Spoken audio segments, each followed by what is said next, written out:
ظہر الفساد فی البر والبحر بما کسبت ایدی الناس. اللہ رب العزت نے ببانگ دہل ارشاد فرمایا، صاف اعلان فرمایا. اس کا ترجمہ آپ کسی بھی کتاب میں دیکھ لیں، انگلش میں دیکھ لیں، آپ اردو میں دیکھ لیں، تیلگو میں دیکھ لیں، صاف الفاظ میں آپ کو اس کا ترجمہ سمجھ میں آئے گا کہ دنیا میں جو فساد ہوتا ہے، لوگوں کے اوپر جو نحوست آتی ہے، وہ ان کے اپنے کاموں کی وجہ سے آتی ہے.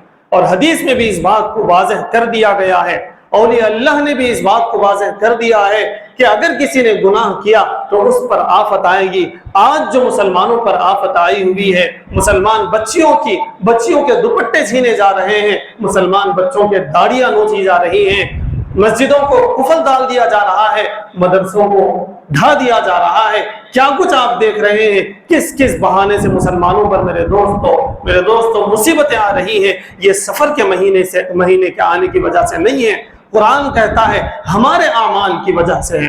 میں عام طور سے کہتا ہوں، جن سے میں مخاطب ہوتا ہوں ان سے کہتا ہوں کہ ہم سوچ لیں کیا آج ہماری فجر کی نماز ہوئی ہے؟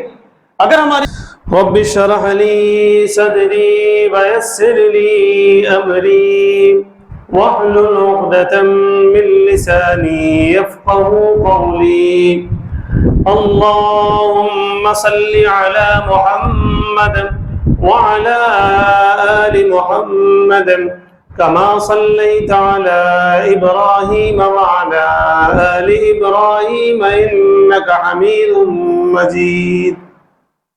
اللهم بارك على محمد وعلى آل محمد كما باركت على إبراهيم وعلى آل إبراهيم إنك حميد مجيد. محترم بزرگوں اور ملت کے نوجوانوں، آئے دن ہم دیکھتے رہتے ہیں کہ جیسے جیسے یکے بعد دیگرے مہینے ختم ہوتے ہیں اور شروع ہوتے ہیں تو اسلامی مہینوں کو لے کر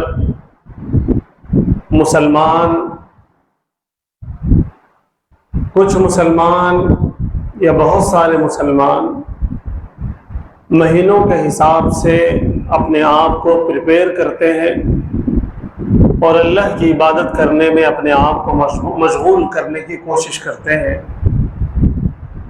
مثال کے طور پر رمضان کی ایک آمد ہے،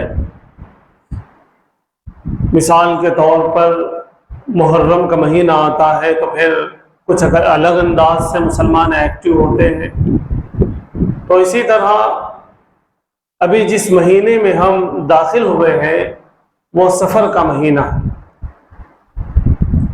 اور اس سفر کے مہینے کو لے کر مسلمانوں کے اندر کچھ وہ چیزیں آ گئی ہیں جو اتھینٹک طور پر ملتی ہے زمانہ جاہلیت میں. میں کچھ ان چیزوں کا تذکرہ سب سے پہلے کرنا چاہوں گا کہ ماہ سفر کو زمانہ جاہلیت میں کس انداز سے لیا جاتا تھا. زمانہ جاہلیت کا مطلب ہوتا ہے اسلام سے پہلے کا زمانہ. اور میں اس بات کی وضاحت کرتا چلوں کہ اشہر حرم جو ہیں، اسلامی 4 مہینے ایسے ہیں جن کو اللہ رب العزت نے اشہر حرم قرار دیا ہے. ان 4 مہینوں میں کسی طرح کی لڑائی، کسی طرح کا دنگا، کسی طرح کا فساد، کسی طرح کا بدلہ، کسی کو ستانا، کسی کو لوٹنا، یہ ساری چیزیں اللہ رب العزت نے بہت سختی سے منع کی ہے. وہ 4 مہینے ہیں، ذی قعدہ، ذی الحجہ، محرم اور ایک رجب. تو ان مہینوں میں عام طور سے لوٹ مار بالکل ہی بند ہو جاتا تھا. تو اسی میں سے ایک محرم ہے جو اس سفر کے مہینے سے پہلے گزرا. اس بات کو ذہن میں رکھیں، آگے میں بہت ساری چیزیں اس سے متعلق بتاؤں گا. ماہ سفر میں جو زمانہ جاہلیت میں عقیدے تھے، جو ان کا ماننا تھا، اس میں سے سب سے پہلی چیز یہ کہ ان کا عقیدہ تھا کہ وہ یہ سمجھتے تھے کہ اسی ماہ بکثرت یعنی بہت زیادہ مصیبتیں نازل ہوتی ہیں آسمان سے. یہ ان کا عقیدہ تھا, یہ ان کا ماننا تھا. ماہ سفر کو وہ ایسا مہینہ سمجھتے تھے زمانے جاہلیت میں حضور پرنور صلی اللہ علیہ وسلم کے مبعوث ہونے سے پہلے کہ یہ وہ مہینہ ہے جس مہینے میں بلائیں نازل ہوتی ہے. یہ زمانے جاہلیت کا عقیدہ تھا, اسلام کا عقیدہ نہیں تھا. دوسرا عقیدہ ان کا یہ تھا, بہت سارے ان میں سے یہ مانتے تھے سفر ایک بیماری کا نام ہے جس بیماری کی وجہ سے آدمی کو بہت زیادہ بھوک لگتی ہے اور وہ اتنا کھاتا ہے جس کی وجہ سے اس کا پیٹ خراب ہوتا ہے, طبیعت خراب ہوتی ہے, یہاں تک کہ وہ ہلاک ہی ہو جاتا ہے. یہ بھی ایک عقیدہ تھا زمانے جاہلیت میں ماہ سفر کو لے کر. ایک اور تیسرا ان کا یہ بھی عقیدہ تھا کہ سفر ایک ایسے کیڑے کا نام ہے جو کیڑا پیٹ میں پیدا ہوتا ہے اور پیدا ہو کر وہ آدمی کو اتنا بیمار کرتا ہے کہ بہت جلد آدمی کا انتقال ہوتا ہے, انسان کا انتقال ہوتا ہے. یہ زمانے جاہلیت میں ماننے کا یہ طریقہ تھا. ایک اور بھی معاملہ ان کے پاس تھا, وہ پھسلیوں کے درمیان ایک کیڑا پیدا ہوتا اور وہ لنس کو خراب کر دیتا اور جس کی وجہ سے آدمی کا انتقال ہو جاتا, انسان کا انتقال ہو جاتا. وہ یہ سمجھتے تھے اور ان کا ماننا یہ تھا کہ یہ کیڑا سفر کے مہینے میں ہی خود بخود پیدا ہوتا ہے. یہ ان کا ماننا تھا. اس وجہ سے وہ ماہ سفر کو منحوس سمجھتے تھے. جبکہ اسلام جب آیا, اللہ کے رسول صلی اللہ علیہ وسلم نے ارشاد فرمایا کہ ولا عدوہ ولا طیرۃ ولا حامۃ ولا سفر. اللہ کے رسول صلی اللہ علیہ وسلم نے ارشاد فرمایا کہ کوئی بدشگونی نہیں ہے. اسلام ہر طرح کی بدشگونی کو اور سفر کے مہینے کو منحوس سمجھنے کو نکارتا ہے, انکار کرتا ہے. اسلام میں اس کی کوئی گنجائش نہیں ہے. دراصل زمانے جاہلیت میں اگر کسی کو کوئی کام کرنا ہوتا, خاص طور سے کوئی سفر کرنا ہوتا, بزنس کا سفر ہے, رشتے کا سفر ہے یا کوئی اور سفر ہے, تو وہ باہر نکلتے اپنے گھر سے, ایک پرندے کو اٹھاتے اور اس کو آسمانوں میں اڑاتے, کبوتر یا فاختہ یا کوئی بھی زمانے میں جو ان کے پاس ہوتا. اگر وہ پرندہ سیدھی جانب کو اڑتا تو اس سے وہ فال لیتے کہ ہمارا کام ہوگا اور وہ کام کے لیے جاتے. اگر وہ لیفٹ سائڈ اڑتا تو وہ اپنا کام پوسٹ پون کرتے, وہ سفر نہ کرتے تھے. وہ سمجھتے تھے کہ یہ منحوس گھڑی ہے. اسی طرح سے تیر نکالنے کا ان کے اندر رواج تھا. تیروں پر وہ لکھ دیتے نعم لا, یس نو لکھتے اور وہ تیر نکالتے. تیر میں سے جس میں اگر یس نکلتا تو وہ کام کر لیتے, نو نکلتا تو وہ کام نہ کرتے. اسی طرح الو کا معاملہ ہے, اور بھی چیزیں ہیں. ان کے اندر یہ رواج تھا کہ کسی کام کو کرنے سے پہلے فال نکالتے اور اس کو یا تو اچھا گردانتے یا تو منحوس سمجھتے. اللہ کے رسول صلی اللہ علیہ وسلم نے ارشاد فرمایا کہ اسلام میں یہ فعال نکالنا بھی جائز نہیں ہے اور کسی کو منحوس سمجھنا بھی جائز نہیں ہے. یہاں تک کہ ماہ سفر کا نام لے کر اللہ کے رسول صلی اللہ علیہ وسلم نے ارشاد فرمایا کہ سفر کے مہینے کو منحوس سمجھنا جائز نہیں ہے. آپ نے سنا کہ زمانے جاہلیت میں 3-4 طرح کے عقیدے تھے. اللہ کے رسول صلی اللہ علیہ وسلم نے آ کر ان تمام چیزوں کو ختم فرمایا. یہ جائز نہیں ہے کہ اللہ پر یہ جو ہے جھوٹ باندھنا ہے. اللہ جو چاہیں گے وہ کریں گے. کسی پرندے کے ادھر ادھر اڑنے سے یا پھر کسی تیر کے نکلنے سے کام ہونے والا نہیں ہے. کام کرنے والی ذات اللہ کی ہے. اللہ کا نام لینا چاہیے اور کام کرنا چاہیے. کوئی زمانہ کوئی وقت کسی کا قدم منحوس نہیں ہوتا. ہر زمانے میں کام کیا جا سکتا ہے. ہر ایک کے قدم اچھے ہوتے ہیں, کسی کا قدم برا نہیں ہوتا. یہ اللہ کے رسول صلی اللہ علیہ وسلم نے ارشاد فرمایا. اب ہم یہ جاننے کی کوشش کریں گے کہ اللہ کے رسول کے منع کرنے کے باوجود یہ ماہ سفر کو منحوس سمجھنا امت محمدیہ میں کیسے آ گیا, یہ کیسے لوگ سمجھنے لگے. اس کے 2 ریزنز ہیں, اس کو اچھی طرح سے سمجھنے کی ضرورت ہے. جیسا کہ میں نے آپ کو بتایا کہ اشہر حرم 4 مہینے ہیں, ان میں 3 مہینے ذی قعدہ, ذی الحجہ, محرم, یہ سفر سے پہلے ہے. تو ان 3 مہینوں میں اور ماہ رجب میں اشہر حرم میں لوگ ڈاکہ نہیں ڈالتے, لوگ کسی کو مارتے نہیں تھے، لوگ کسی کی چوری نہیں کرتے تھے، اپنے آپ میں رہتے، شریف بن کے رہتے۔ اور آپ کو یہ جاننا بھی چاہیے کہ زمانے جاہلیت میں اور اسلام کے بعد بھی بہت زیادہ معاملہ یہ تھا، کمانے اور کھانے کا معاملہ، مشغلہ یہ تھا کہ کسی کو لوٹ لے۔ کوئی اکیلا سفر کر رہا ہو تو اس کو لوٹ لے، کوئی چھوٹا قبیلہ، چھوٹا قافلہ لوٹ جا رہا ہو تو اسے لوٹ لے، کہ کہیں سے چوری کر لے۔ یہ زیادہ چیزیں تھیں۔ تو ان مہینوں میں چونکہ اپنے ہاتھ یہ باندھے ہوئے ہوتے تھے، یہ کسی طرح کا کوئی جرم نہیں کرتے تھے، اور جب سفر آتا تو سارے چور، سارے ڈکیت، سارے شریر لوگ ٹوٹ پڑتے اور لوٹ مار شروع ہو جاتی، چوری شروع ہو جاتی۔ تو ان تمام چیزوں کو دیکھتے ہوئے اس زمانے کے لوگوں نے احتیاط کیا کہ کاروبار دیکھ سمجھ کے کریں گے، اسفار دیکھ سمجھ کر کریں گے، شادی بیاہ دیکھ سمجھ کر کریں گے۔ کیوں؟ اس لیے کہ لوٹنے والے، چوری کرنے والے اب ایکٹیو ہو گئے، اب ہمیں الرٹ رہنا ہوگا۔ ان کا یہ ویژن تھا، یہ ان کا ماننا تھا، یہ ان کا طریقہ تھا۔ لیکن بعد میں آتے آتے لوگ یہ سمجھنے لگے کہ سفر کے مہینے میں سفر اس لیے نہیں کرتے، سفر کے مہینے میں شادی اس لیے نہیں کی جاتی، سفر کے مہینے میں کوئی تعمیر اس لیے نہیں کی جاتی، اس لیے کہ وہ مہینہ منحوس ہے۔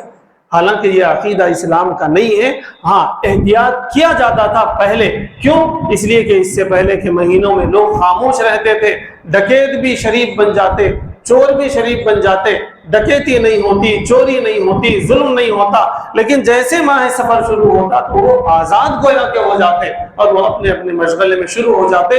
تو اس سے بچنے کے لیے لوگ احتیاط کرتے تھے۔ لیکن آتے آتے اس کو لوگ یوں سمجھنے لگے کہ یہ مہینہ ہی منحوس ہے، حالانکہ ایسی بات ہرگز نہیں ہے۔ اللہ کے رسول صلی اللہ علیہ وسلم نے یہ بھی ارشاد فرمایا کہ زمانے کو گالی نہ دو، زمانے کو منحوس نہ سمجھو، اس لیے کہ اللہ نے کہا کہ میں خود زمانہ ہوں، یعنی مجھ سے زمانہ ہے، یعنی کہ میں نے زمانے کو پیدا کیا اور میں نے جس چیز کو بنایا اس کو تم منحوس سمجھتے ہو، اس کی اجازت نہیں ہے۔ یہ اللہ کے رسول صلی اللہ علیہ وسلم کا فرمان ہے، یہ شریعت کا قانون ہے۔ ایک اور چیز کی طرف میں توجہ دلانا چاہتا ہوں۔ بعض لوگوں کا ماننا یہ ہے کہ سفر کے مہینے کے شروع کے دنوں میں حضور پر نور صلی اللہ علیہ وسلم کی طبیعت خراب ہوئی تھی، جس کی وجہ سے ہم سمجھتے ہیں کہ ماہ سفر منحوس ہے۔ میرے دوستو، اللہ کے رسول صلی اللہ علیہ وسلم کی طبیعت خراب ہونا اور اس کی وجہ سے ماہ سفر کو منحوس سمجھنا شریعت کی روح سے، حدیث کی روح سے بالکل یہ بات غلط ہے۔ کیوں بات یہ غلط ہے؟ سب سے پہلے میں آپ کو یہ بات بتا دوں کہ اللہ کے رسول صلی اللہ علیہ وسلم نے خود ارشاد فرمایا کہ بخار کا آ جانا، طبیعت کا خراب ہو جانا کسی مومن کے لیے یہ زحمت نہیں ہے، یہ رحمت ہے۔ اللہ کے رسول صلی اللہ علیہ وسلم کئی صحابہ کے پاس تیمارداری کے لیے جاتے، خود حضور پاک صلی اللہ علیہ وسلم کے پاس صحابہ اکرام تیمارداری کے لیے آتے، ان کی خیر خیریت پوچھنے کے لیے آتے۔ تو وہاں جو کنورزیشن ہمیں حدیث کی کتابوں میں ملتی ہے وہ یہ ہے کہ اللہ کے رسول صلی اللہ علیہ وسلم نے بخار کو گالی دینے سے، کیا بھائی میرے کو بخار آ گئی، اتنے دن سے میرے کو بخار ہے، اتنے دن سے میری طبیعت خراب ہے، اس طرح سے کہنے کو بھی منع فرمایا۔ اللہ کے رسول صلی اللہ علیہ وسلم نے ارشاد فرمایا کہ ایک مومن کے لیے اس کی طبیعت خراب ہونا یہ اللہ کی رحمت ہے۔ اگر وہ نیکوکار ہے تو اس کے درجات بلند کیے جاتے ہیں، اگر وہ گنہگار ہے تو اللہ رب العزت بیماری دے کے اس کے گناہوں کو ختم فرماتے ہیں۔ یہ حضور پاک صلی اللہ علیہ وسلم کا فرمان ہے۔ تو آپ بتائیے، اگر حضور پاک بالفرض حضور پاک صلی اللہ علیہ وسلم کی طبیعت خراب ہوگی ہو تب بھی اس کو منحوس نہیں سمجھا جا سکتا، اس لیے کہ بیماری بھی اللہ کی رحمت ہے، یہ اللہ کا عذاب نہیں ہے، یہ اللہ کی رحمت ہے، یہ حقیقت ہے۔ اور میں آپ کو تحقیق بتاؤں کہ حضرت علامہ ابن حجر عسقلانی رحمۃ اللہ علیہ نے اپنی کتاب میں یہ بات واضح طور پر تحریر فرماتے ہیں اور اس کی دلیل دیتے ہیں۔ حضور پاک صلی اللہ علیہ وسلم کی طبیعت خراب تھی، ماہ سفر میں طبیعت خراب تھی، لیکن شروع کے دنوں میں نہیں، آخر کے دنوں میں۔ یہ بات بھی اتھینٹک ہے۔ حضور پاک صلی اللہ علیہ وسلم کو بہت عظیم بخار تھا، تیز بخار تھا، آپ کی طبیعت خراب ہوئی تھی، پھر آپ صلی اللہ علیہ وسلم پردہ فرما گئے، اتنی شدید طبیعت خراب تھی، لیکن وہ ماہ سفر کے شروع میں نہیں بلکہ ماہ سفر کے آخر میں اور ربیع الاول کے شروع میں حضور پرنور صلی اللہ علیہ وسلم کی طبیعت خراب تھی۔ تو اس سے معلوم ہوا کہ بالفرض مان بھی لیا جائے کہ اللہ کے رسول کی طبیعت خراب تھی، اس لیے ہم اس مہینے کو منحوس سمجھتے ہیں، تو پھر بعد کے دنوں کو سمجھنا چاہیے تھا، پہلے کے دنوں کو جو منحوس سمجھا جا رہا ہے۔ میرے دوستو یہ بات بالکل غلط ہے۔ یہ عقیدہ زمانے جاہلیت کا تھا، یہ عقیدہ کفار کا تھا، مشرکین کا تھا۔ اسلام جب آیا، اللہ کے رسول صلی اللہ علیہ وسلم جب تشریف لائے، آپ جب نبی بنائے گئے، تو میرے دوستو کئی ساری چیزیں ایسی ہیں جن کا رواج تھا، اللہ کے رسول صلی اللہ علیہ وسلم نے، اللہ رب العزت نے، شریعت نے ان چیزوں کو نکار دیا، بالکل ختم کر دیا۔ ان کی کوئی گنجائش اسلام کے اندر نہیں ہے۔ انہی میں سے یہ ماہ سفر کے 13 دن ہے، جس کو عام طور سے 13 تیزی کہا جاتا ہے۔ یہ بے بنیاد عقیدہ ہے، اس عقیدے کو درست کرنے کی ضرورت ہے، معلوم کرنے کی ضرورت ہے۔ یوں ماہ سفر کو منحوس سمجھنا، یا پھر ماہ سفر کے اندر شادی بیاہ کا نہ کرنا، دکان کی اوپننگ کا نہ کرنا، گھر میں داخل نہ ہونا، کسی بچے کا ایڈمیشن نہ کرانا، کوئی بھی خیر کا کام نہ کرنا، یہ بالکل شریعت کے خلاف ہے۔ اس کی کوئی گنجائش نہیں ہے۔ کسی بھی وقت میں نحوست نہیں ہوتی۔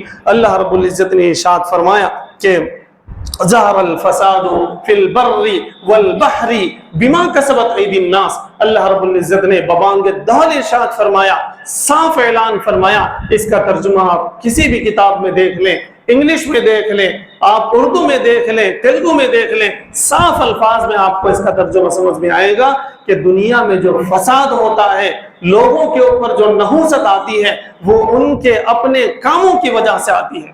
اور حدیث میں بھی اس بات کو واضح کر دیا گیا ہے، اولیاء اللہ نے بھی اس بات کو واضح کر دیا ہے کہ اگر کسی نے گناہ کیا تو اس پر آفت آئے گی۔ آج جو مسلمانوں پر آفت آئی ہوئی ہے، مسلمان بچیوں کے دوپٹے چھینے جا رہے ہیں، مسلمان بچوں کے داڑیاں نوچی جا رہی ہیں، مسجدوں کو قفل ڈال دیا جا رہا ہے، مدرسوں کو ڈھا دیا جا رہا ہے، کیا کچھ آپ دیکھ رہے ہیں۔ کس بہانے سے مسلمانوں پر میرے دوستوں مصیبتیں آ رہی ہیں۔ یہ سفر کے مہینے کے آنے کی وجہ سے نہیں ہے، قرآن کہتا ہے ہمارے اعمال کی وجہ سے ہے۔